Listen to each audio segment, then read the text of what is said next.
They're now young adults and they can't figure out the world.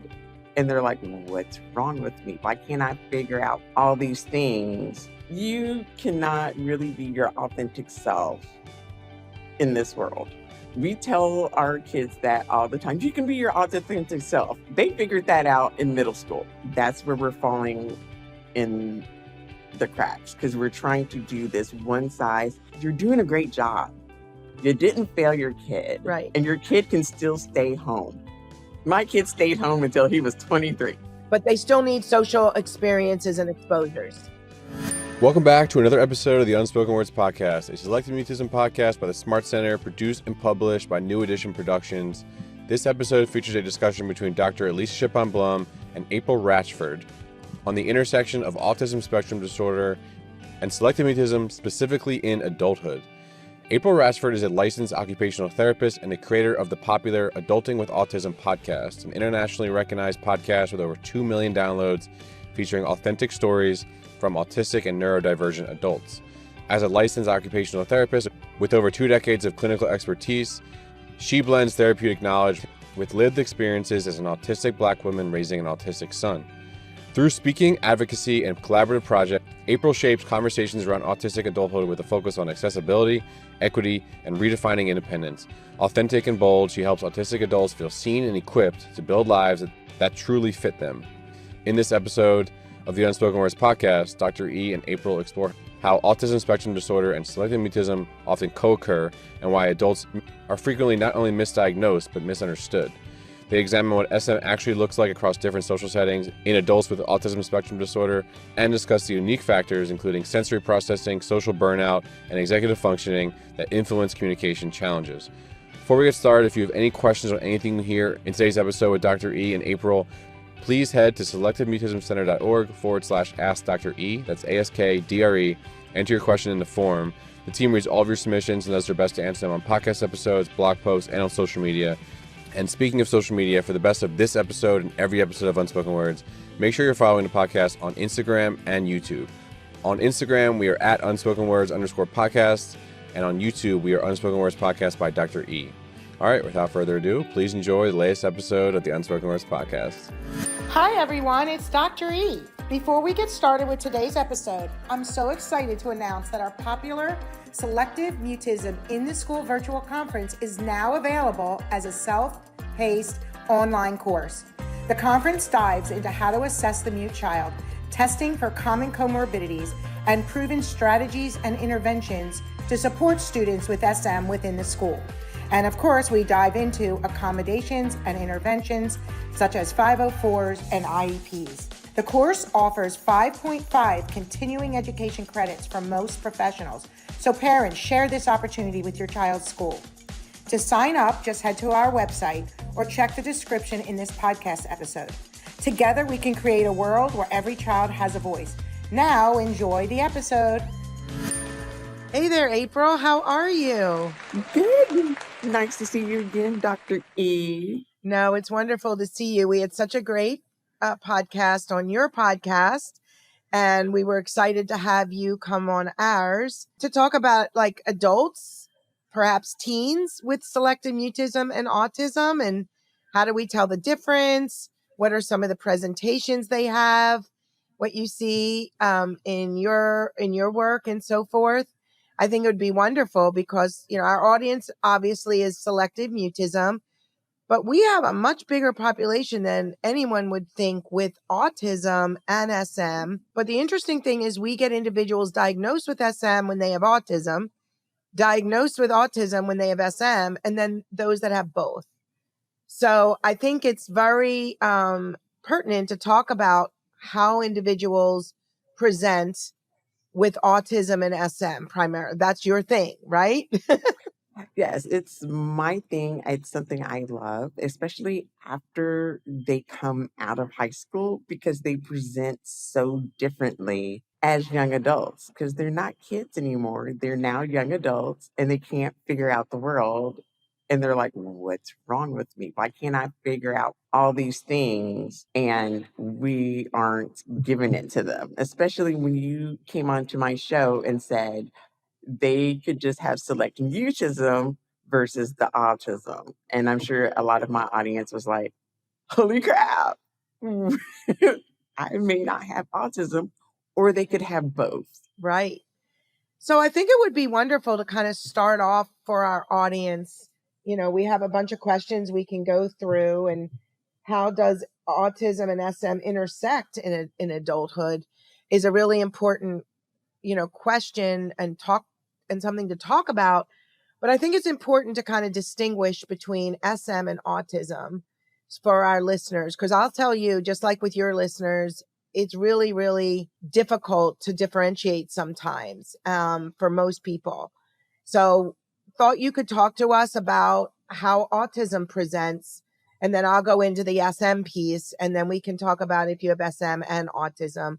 So I want to share about how the typical young adult presents with autism. So the key piece that most autistic young adults have is when they are diagnosed, it's that language piece, because they typically have language and then the language either doesn't develop or they regress.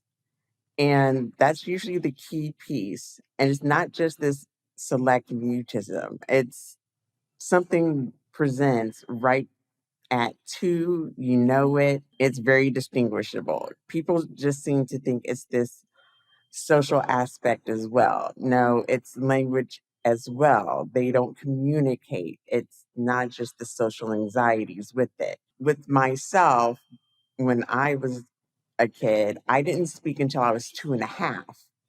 I had speech. My son didn't speak until he was 2. My youngest nephew didn't speak consistently until he was 5. It's a consistent language barrier. And then you add in all the anxieties. You notice them not wanting to socially interact with other kids. They line their toys up. But then there is a spectrum where there's levels of 1, 2, and 3, depending on how they progress. And most young adults that are level 1 that can function highly on their own, other components come in with socialization, sensory, nervous system, and other components. But it's usually that key language component, not just, I'm not going to talk in this situation. So would you say, which is what we see in our practice, is that they're challenged with language, many of them, but it's also the kind of the use of language. So not knowing how to read the social cues and respond appropriately. Right. So, one of the key ways that we differentiate, obviously with SM, you have to be mute in at least one setting.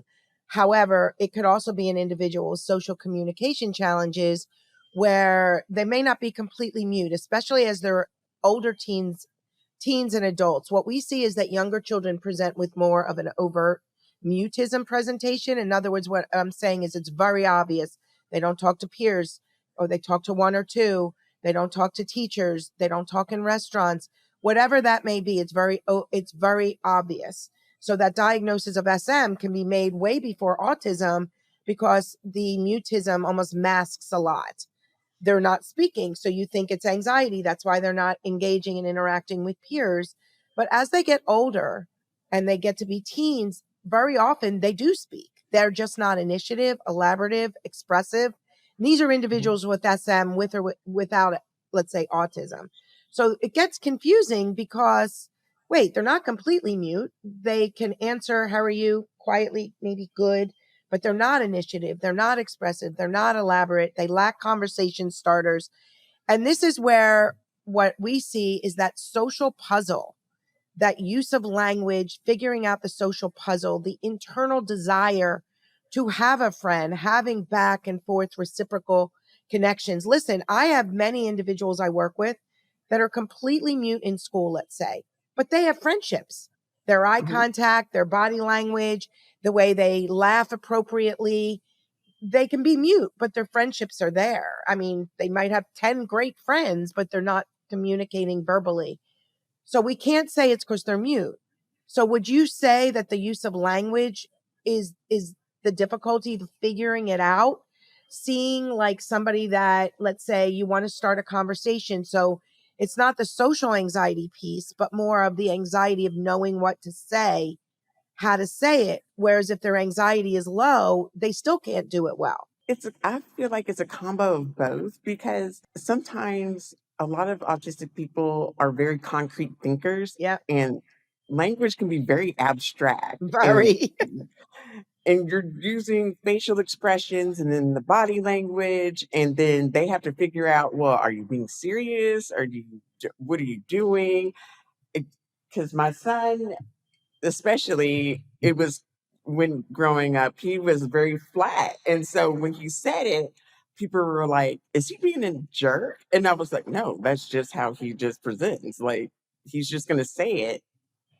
And then I had to teach him how the nuances of your tone. You have got to soften your tone. And he goes, I don't understand what that means. Right. What do you mean? Right. And then that is a whole new aspect of language when they are solid, concrete thinkers.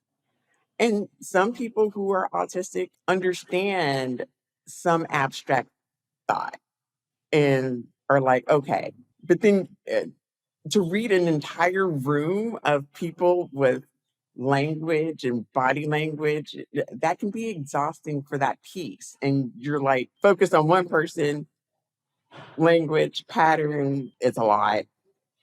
Even my sister, who figured out she was autistic and ADHD, went to a swingers wedding and read the room completely wrong. And she was like, did I read the room wrong? I was like, you read the room totally wrong. Right. It's almost understanding how to converse and how to engage. And I'd say that if we were to outline with SM and not autism, it's very anxiety based. So they may have a speech and language issue. They may have sensory challenges. They may have overwhelming social anxiety. They may have like ADHD or processing difficulties to be able to have a give and take and back forth. Of course, the largest percentage of individuals with a social anxiety presentation, but they can't speak in certain settings due to anxiety and fear because of these challenges that prevent them. But with autism, the communication differences are there, but they may not initiate or understand how to converse, like you were just saying. And this can be very frustrating to caregivers and also partners because they're like, why did you say that? Like, or why did you react that way? You seem disinterested, or you said something like kind of off topic that didn't relate. And it's these types of things that we hear. The other big difference I see is that most individuals, and I would say this is a huge, huge kind of like thing to look at in layman terms, is that individuals with SM and not autism, they really want to connect badly. And what we see, they want to play, they want to engage, but they will shut down with their communication. But wouldn't you say that one of the things you see a lot in the autism population is they sometimes may want to on the surface, but they almost appear disinterested or unsure of how to connect, and that causes their anxiety. Yeah, because they don't understand the word connection. Right. And can you talk a even to little this, bit more about that? Because this is an overwhelming presentation, so that when I'm working with a client, April, and I'm doing this now, and there are a lot of teens that I work with and young adults, they just don't seem to want to. And I think it's that social puzzle is so stressful, as well as they just don't have the desire. I know this is aging us like back in our day with the social media and everything coming at them, they don't have the need to really have to go face to face. They can go online and be who they want to be, take all that down and connect that way. And that's so much easier than having to go out in public, look at this person they don't know, not know how to read this person, if they're going to accept this person, if they're going to accept me for who I am, figure out what they actually mean, the connection. Do I have anything in common with this person I don't know? It's a whole rigmarole. They're already exhausted because they've gone through a whole conversation in their head why this person's not going to like me. And should I even engage with this person before they've even had the conversation with the person? They're already tired. They're like, I don't even want to connect with the person. Yeah, they're cognitive overload. They can't, it's almost like they just like, I'm done before they got started because it's so stressful and not natural. And I think for our listeners, you need to hear this. If you have a child, a teen, an adult, this is about adults, but I think what you're saying, or I realize this too with our practice, is that with the adults, they're way more aware. What we deal with so much are children and teens who aren't aware of what they're feeling. So rather than think through it, they just don't. I don't want to do it. I don't need to do that. Why are you making me do that? And that creates so much stress in the family because the parents like, you got to do this. Like, we have to work on this. Come on, we're going to make it a game. They just don't care. They don't want the friend. They don't need to do it. They don't want to interact in school in a small group. They don't want to get together. And when they do, it's often over the task they're interested in versus the actual friendship. What parents have to realize too, though, is that your kiddo is really getting the social interaction online. They're getting that connection, but they're not seeing it that way.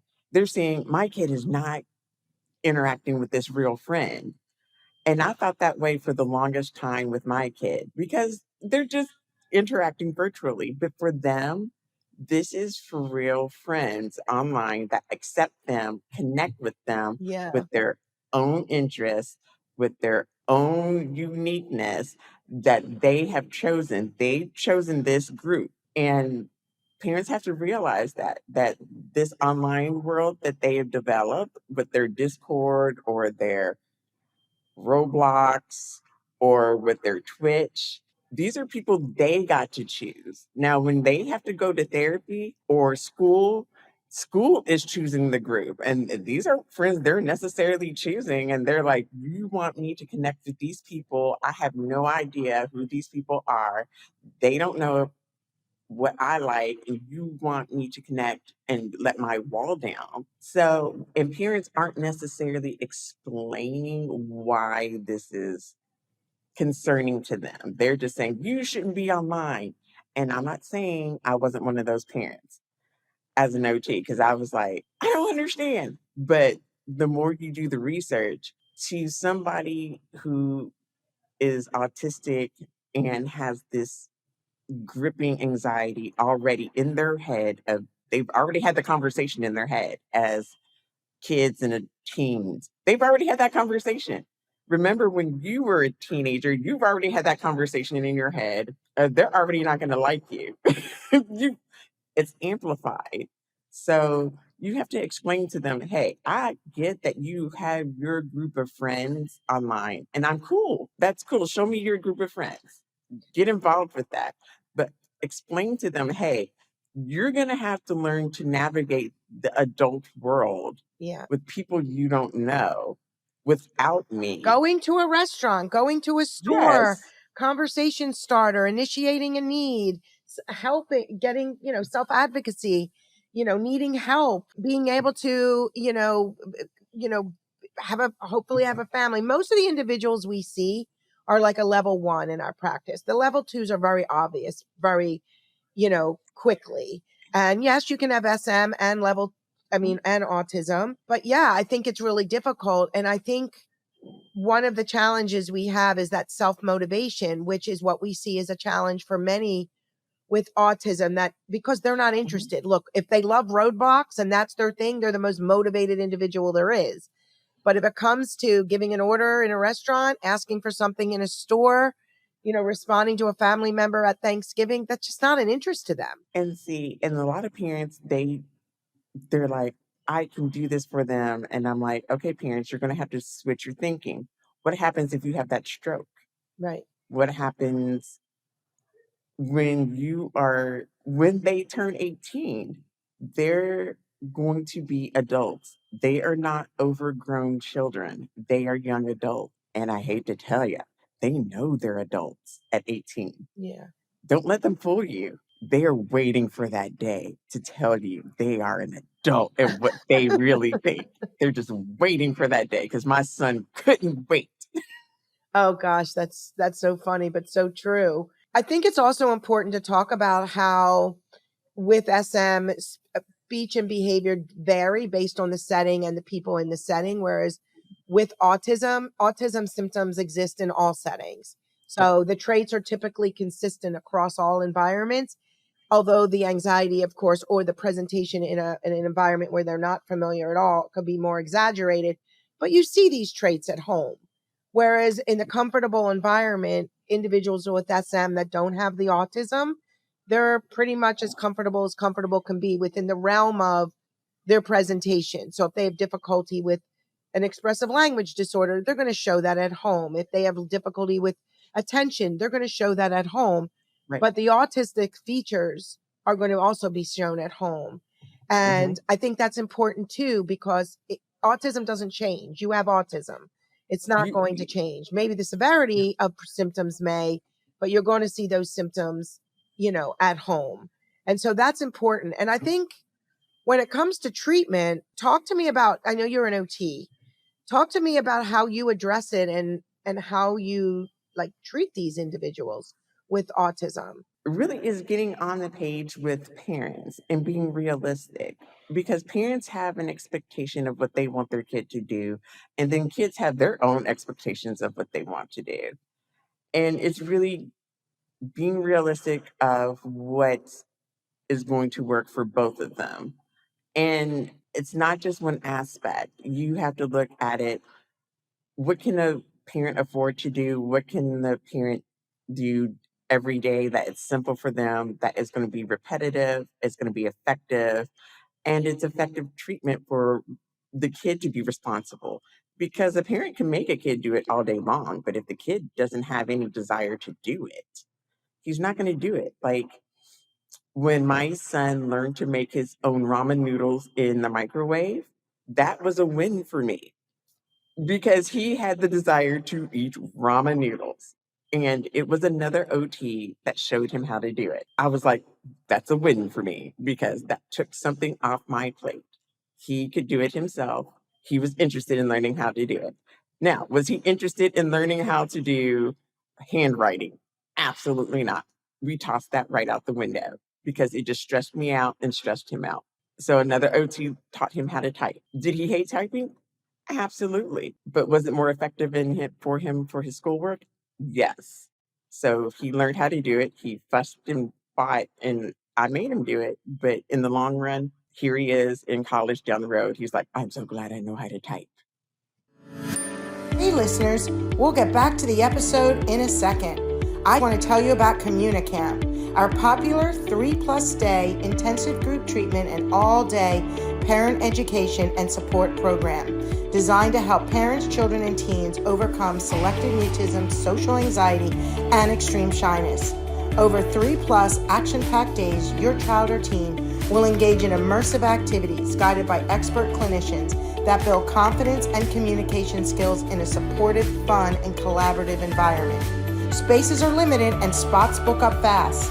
To learn more, please find Communicamp in this episode's description or head to communicamp.org and complete our interest form, and our team will be in touch. Let's help your child or teen find their voice at Communicamp. Let's get back to the episode. And I would say when it comes to testing and really kind of presenting this as a need, when you're seeing those autism features, I'd say one of the biggest things that is a flag for us, or for me, when I'm working with them, is they're not realizing the importance of some of these everyday things they need to do. And it's like, they just don't care.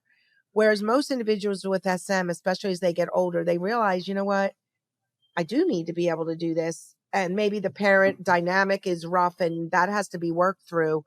But behind the scenes, they're actually making a lot more progress without the parent involved, because they don't feel the pressure for those families that have that pressure withdrawal kind of presentation. But I see so many individuals that just don't want to do it. And it's a battle and they don't see the importance of it and the motivation. And that makes me say, we need, one of the things that's we need testing, because even with ASD testing, the ADIR, the ADOS, you're going to also look at social pragmatic communication disorder, which is also affecting their ability to communicate and socialize. And you can rule in or out autism and see where their challenges really are. So to me, testing is so important because it also validates what these individuals are feeling, because some of them don't understand themselves. So they'll withdraw, they'll get frustrated. Talk to me about that with that awareness to, whoa, this makes sense why this is hard. So, with a lot of people who are level one, sometimes it's so subtle, they fall through the cracks and they don't realize it until they become adults. And they may hear my podcast and they may not, and they understand, oh, I'm autistic. Or they hear someone like Professor Saul who figured out he was autistic and he talks about late diagnosis, and they figure out this is why I'm the way I am. And they feel validated because they felt like all their lives there's been something wrong, why they couldn't hold that job, why they couldn't get that position, why school was so much harder than somebody else. And it really isn't. It's just because they didn't have the accommodations that they needed. Testing is so important because it gives parents that piece that they're not crazy, because realistically, there are still a lot of professionals out there that will gaslight parents, making them feel like they're crazy when they know their kid isn't getting, there's something wrong with your kid. They're Yeah. not developing like they should be. Or when testing is 6 months out because there's a long list, and you're like, well, great, there's a long list. There's 6 months behind. Or you have therapists that want to work as consultants saying, hey, I can be your consultant. And I'm like, no, these teachers need support. They need you in the classroom to help them with these kids, because realistically, these kids are in these classrooms with their neurotypical peers. These teachers have no idea what to do with kids that have autism. Some of them may be selective mutism. You got your ADHDers, and here they are all bouncing off the walls because their nervous systems are all dysregulated. And testing is important so we know where they are socially, where to put them, where to put their interventions, and everybody needs to be individualized. And that's where we're falling in the cracks, because we're trying to do this one size. Hey, we have autism level 1, level 2, level 3. Well, that's great, but there's such a divide with how everybody level 1 presents versus level 2. And then you got your classes, because socioeconomic classes can affect that, along with your race and around the globe, because everything affects it, not only environment but genetics, and nobody knows how that is going to play out. So that's the problem we're all trying to figure out. How do we have the best outcome for these kids? And there's just not, the problem is too, there's not enough therapists and teachers for every single kid, because every single kid would do fabulous if they had one therapist right next to them. Yeah, no, in a perfect world, it would be that way. Right? To have really help support them. I mean, I always say don't wait, facilitate. For many of the individuals I work with SM and or, with autism, is the parent facilitation, knowing how to bring them into social communication, how to support them, how to help facilitate strategies. The teachers the same way, training others, something called About My Child, or about me with the adults, where like, hell, help me do this. This helps me, for the older individuals. So it's all about don't wait, facilitate, because many individuals aren't going to do this on their own. They need support and they need help. And so we rely on parents, caregivers, but we also rely on partners for those that have them to kind of help, something called PVC, something so simple, prepare, role play, which use of visuals, scripting, the choice questions. So individuals with autism, what I find in terms of treatment, really do need roadmaps. They really need conversation roadmaps. Things like, what questions are people going to ask me in different settings? Mhm. You're going for Thanksgiving this week. What are people going to ask? And then you prepare. What could I say in response? The greetings. So action plans, the greetings. Someone's going to say, Mhm. hi, how are you? Good. How are you? Back, copy back. How's school going? How's work going? So coming up with these questions, then what could you ask? So we have to actually navigate social communication and conversations. because they don't always know how. And once it becomes very rote and very predictable, that lowers their whole anxiety with the whole process, which is where individuals with SM and autism kind of merge, or is that they that need to minimize the need to think and process. So with preparing, with scripting, hearing a choice question, that helps them. And so that helps them navigate interviews, assignments for older individuals, giving them these assignments, which would be an interview process. So as I said, many of my older individuals that I work with and adults, the older teens and adults, they can talk often. And if they can't, there's strategies through the use of an intermediary or shaping sounds into words, which we're not going to get into, but they can read a script, many of them. They can prepare in advance. It's really about teaching them those skills and helping them navigate. Every time you go to Starbucks, it's the same thing, right? Can I help you? Do you find, what would you like? And so you have that. You start out with a greeting. You end with a goodbye, have a good day, that sort of thing. So if we can navigate the next time you go to Starbucks, it's the same thing. Chances are when you go to a family function, they're going to ask you one of 10 types of questions. They're not going to ask you, what do you think of global warming? So, you know what I'm saying? Yeah, hope not. So we have to help them understand that it becomes very more comfortable for them because these settings aren't so different. They tend to repeat itself. When you go to a restaurant, how many people are in your party? What would you like to drink? What would you like to eat? Have a good day. Yes, it's like the same thing.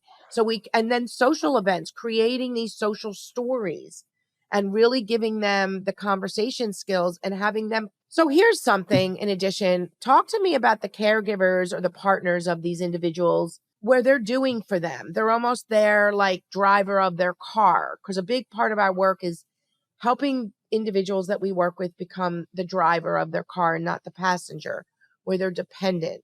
Talk to me about that. How do you work with that? Okay, so here's where the pavement's going to hit the road, because once they transition into like becoming young adults, I don't think parents prepared or prepare.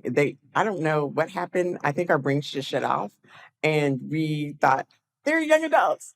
Woo! No, that's not what happens. I got that smack in the face. So it's a lived experience, even though I'm an OT. Yeah, no. Yeah.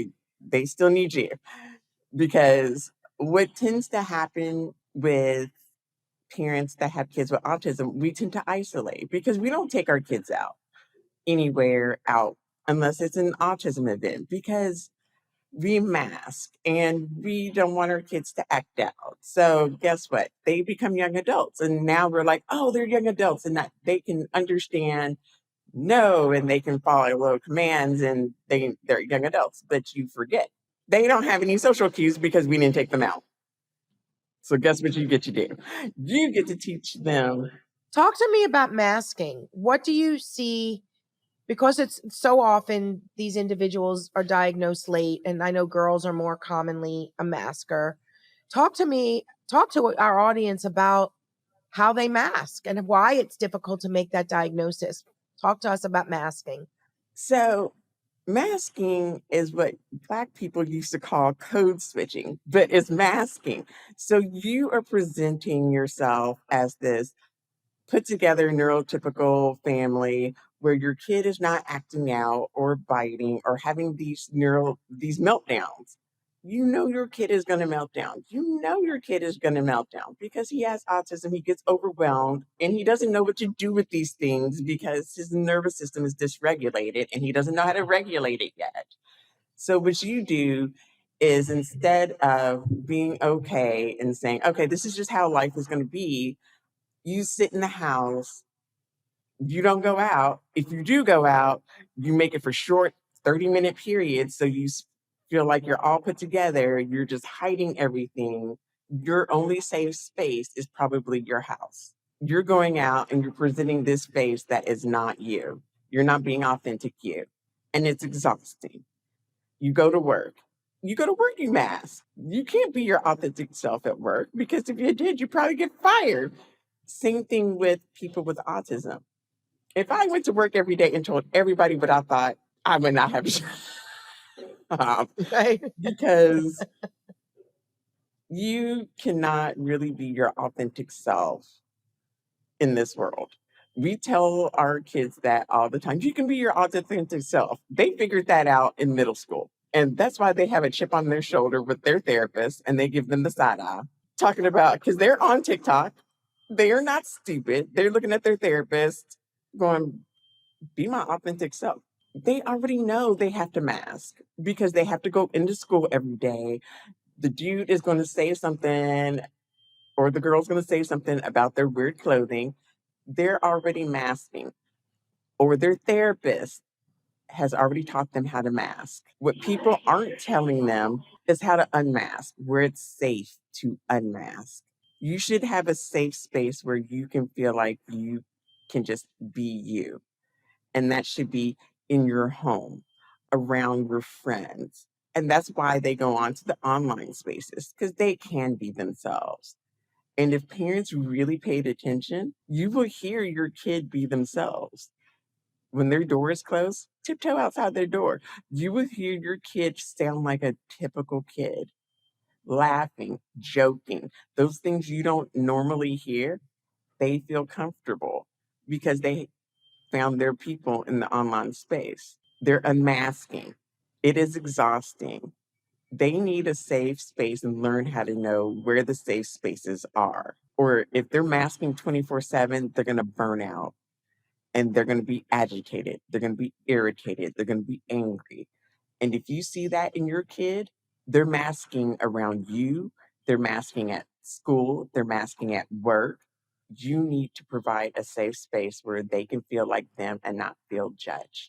No. And parents need to feel like they can be them. And you need to sit down with your young adult kid and be like, listen, I'm a person just like you. I'm going to make mistakes. I can own up to my mistakes, and they're going to tell you about them. I think the hardest thing, and this is tough to talk about, but I work with many families where the parents aren't ready to hear this. They hear the word autism and they just feel like their child's never going to become a functioning individual and my kid doesn't have autism. And I want to talk about all the benefit, like autism could be a gift. And I think it's important because parents, I've worked with families where we see it. It's so clear to us. They don't want to accept it. They don't even want the testing done. And if you get an opportunity to do the testing and they are on the spectrum, parents get angry. They'll get angry at us. And it's like, whoa, we didn't make these test results up, is what you want to say. But it's hard because they have to be willing to be open and understand that this diagnosis, if it's there, is a diagnosis, but it's not a sentence. It's about understanding them, being able to give them the proper supports, to get the proper supports and services, and so that they can help understand. It also helps them understand themselves. And that can be a relief. And so many have so many wonderful, wonderful gifts that they can share with the world. And talk to me about that. Talk to our listeners about this. So you're going to come in contact with that. And that's why I don't do peds, because those parents, it's not the kids. Kids already know they have it. And I used to work with a lot of kids with autism, and I don't know what it is, but kids know people who already know who have autism. I used to have kids look at me and be like, I have autism. What's wrong with my parent? And I'm just looking at them like, I can't fix your parent. But they already know. So if you're Or would listening you out say, there and April, would you say that they know they feel different? I would they say, already know. Yeah, they already know, but they may not know the term, right? They don't know the term, but they already know they're not like their other friends. Yeah, agree 100%. So parents that don't want that, I think it's because it's been painted in such a negative light. Yep. They haven't met autistic people working everyday jobs. They've only seen what I tell people all the time, I'm an autistic occupational therapist. And people are like, I would never tell you were autistic. And I'm like, what do you expect me to do? You expect me to throw myself on the floor? What are you expecting? People haven't seen those people in those roles. And listen, there are a billion doctors out there that are autistic and probably undiagnosed. Do you know those doctors? They're like, people are angry at their doctor. They just have no bedside manner. Well, how do you know? How do you know they're not autistic? Right. So they just have to be shown what they can do and the strength. Do you know, like, I think a lot of the times we are not shown the strength, what they can do and what they can achieve. We've only been shown the level 3s and the level 2s that are servants and Yeah. parents that are these parents that are taking care of these kids and I'm like, why don't you show the level 1s that are working every day, that are holding jobs, that are going to college, that are supporting their own families? They don't see that. And so parents have this one skewed side. So they're so scared to get that diagnosis because they're like, well, what happens after? They're already at the after. They're like, and to be honest, they should be scared because really after 18, there's not a lot of supports for them. But if we could get more parents just to be on board of getting in people's faces saying, my kid is going to turn 18 and I need this for when they transition, and being okay, it wouldn't be so scary. But the scary part is the unknown, and people are always scared of the unknown. Yeah, no, for sure. And when they're leaving high school, if they're going to college, hopefully, to get further educated, getting the services in college are going to be important and really helping these individuals navigate college through the clubs of interest, through working on these conversation starters and expanders, as I call them. We teach them things such as, how are you? Good. How are you? I just finished high school. So we teach them how to keep a conversation like going. And if they're going to go visit their aunt this weekend, what could you ask your aunt? Is there something specific? Oh, my aunt's a piano player. She plays in recitals. Okay. We'll say, how are you doing? Good. How are you? Do you have any recitals coming up? I mean, it has to get that granular sometimes. And what people fail to understand is that in order for them to expand, they need the experiences. Yeah. You have to take them out. And you can't just sit on a computer. Right. Take them out. Say, hey, I know you've been on your game with your friends. Let's go do this. Give them a choice. Say, let's do one new thing today. Yeah, no, for sure.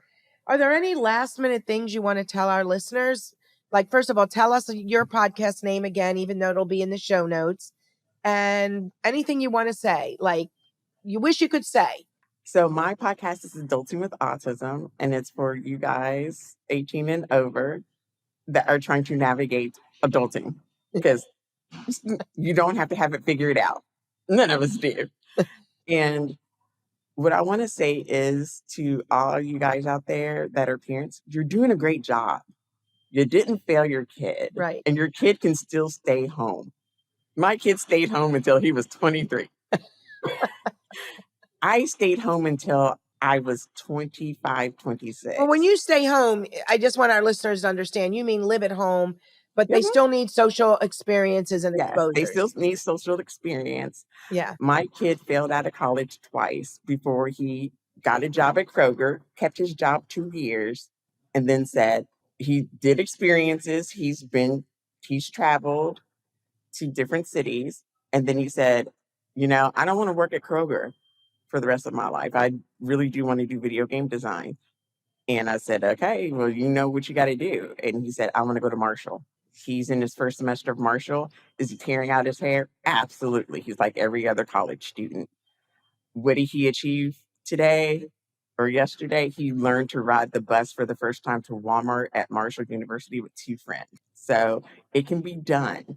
It just doesn't have to be on somebody else's timeline. It's got to be on their timeline. So, is your son motivated to do these new experiences, or is this something you have to really help him navigate still? Now I don't have to help him navigate anything. It's about really when he was 17, 18, he depended on me a lot more. But as he grew older and got more mature and experienced in other things, now that he's 23 and has figured out, I don't want to live with mom. This is not cool. He's out on his own. And I told him, I was like, listen, you have got to get out there and do you, dude, because I can't take care of you forever. I'm going to be old and dead. So Oh what are you going gosh. to do? I was like, you got two choices. You can live, you have $1 million dreams and Taco Bell work ethic. You can't have both. So he decided he wanted to see the world. He wants to travel. He wants to do all these things. So he's going to accomplish what he wants to do. Good for him. Good for you, right? It can be done. Yeah. It's a challenge, but it can be done. And I want to tell our listeners who have children, teens, or there's adults listening that you absolutely can have SM and autism. You know, there's a lot of writings out there and people that say you can't have both. That is just not true. We have so many in our practice that have both SM and autism. It's one of our biggest specialties. We specialize in testing individuals with autism. Families fly from across the world. I know it sounds crazy because people can do the ADOS, ADIR, and the other tests, but many come to us because we can differentiate it easier. So sometimes individuals will blame other like symptoms on SM. SM causes this. SM is causing that. And April, SM doesn't cause anything. It's a result of. Mm-mm. There's No, reasons it's a why an result. individual has SM. Yeah. So you absolutely can have both. You have to be able to differentiate in Mhm. terms of, you know, is this SM? Is this autism? Is this both? And there are strategies, there are interventions, there are, you know, the simple act of social engagement with handing and taking helps that individual with SM and autism and just SM in itself to be able to engage, because social engagement is so hard. And that is the first step to communication and social interaction. So that ability to hand, to take, hand money to a store clerk, hand cookies out at Thanksgiving, this helps them begin that social communication interaction. You know, preparing for these events, as we talked about, roadmaps, social stories, action plans, common questions, sandwich questions, interviews, assignments. There's a million things you do. Copy back, I just statements, but it's about creating a unique recipe for each and every individual that works for them. Because I've never met two that are the same. Two individuals that Yeah. are the same. Every human is different. And so it's about putting a unique recipe together, and school-based accommodations, even in college, have to be in place to really help support these individuals. And then workplace. We didn't even get into the workplace. It's a Yeah. whole gamut. Yeah, maybe we'll do a podcast on the workplace. That'd be awesome. Yeah, I'm happy to go on yours again. Like, it's really important to talk about, like, can you just tell us a little bit more about the workplace so we at least get something in, and romantic relationships? Oh, Lord, that's a whole. So, communication is important. And if you are going to be dating somebody with autism, just know that's not going away. And if you think you're going to be the most romantic, no. If you watch The Big Bang Theory, that's not how that happens either. None of that, toss that right out the window. Just know you're dating somebody with autism and there's going to be some quirks and you better have some patience. Uh, The other thing with workplace accommodations, number one rule is you don't have to tell anyone you have autism if you don't want to. The only person that knows, that has to know, is HR if you need accommodations. But the caveat to that is your accommodations got to be reasonable with the accommodations. You can't just say, I'm going to want this, this, this, and this. You got to know where you're working at, who you're working with, and you can't demand. We're still coming up in employers and employee kind of things, navigating what autism is, what autism isn't, and deconstructing all of that. But you can ask for accommodations if they're reasonable, and you have to be upfront with your employer and be flexible. And do people get those, in your opinion, through their treatment provider helping them? Where can they go for state laws and regulations for what the rights are? Every state is different. You Yeah. can start with vocational rehab. Usually, those with autism are, when they come out of school, they're encouraged to start with vocational rehab and get that in place first, whether it be for education or employment, simply because it's such a long process and there's so many that they serve. I'm not going to say they're the fastest either. They're not the fastest, but just to get your foot in the door of what you need, you can, if you're 18, you can still qualify for a speech therapist and an occupational therapist and ask insurance, hey, I need somebody to come with me and provide a list of accommodations and tell them this is what I need. And you can have an occupational therapist go in your workplace. I would be willing to do that for people. Say, hey, where do you work? And is this going to be something that they can provide? Not every employer is going to invite every accommodation. But if you're going to want to work a job, make sure it's a job that is for you. Don't get out there and work for the sake of a check, because it's not going to go well. No, this has been very, very, very helpful. And I think our listeners got a lot of good information and kind of opened up their thought process to SM and autism and different aspects to autism to think about. And I thank you so much for being on this podcast. Thank you for inviting me. Of course. It's wonderful talking with you. Thank you for listening to Unspoken Words, a Selective Mutism podcast hosted by me, Dr. E, and the Smart Center. This episode and all episodes of Unspoken Words is produced by New Edition Productions. Don't forget to submit any questions you have from today's episode using our Ask Dr. E form on our website. Just head to selectivemutismcenter.org/ask-DRE. I'd love to answer your question in a future episode or blog post. Remember, for the best of this episode and every episode of Unspoken Words, please follow the podcast on Instagram and YouTube. We are at Unspoken Words _podcast on Instagram and Unspoken Words by DRE on YouTube. Or join our newsletter for additional SM content. We release new episodes every other Monday at 6 a.m. Eastern Standard Time.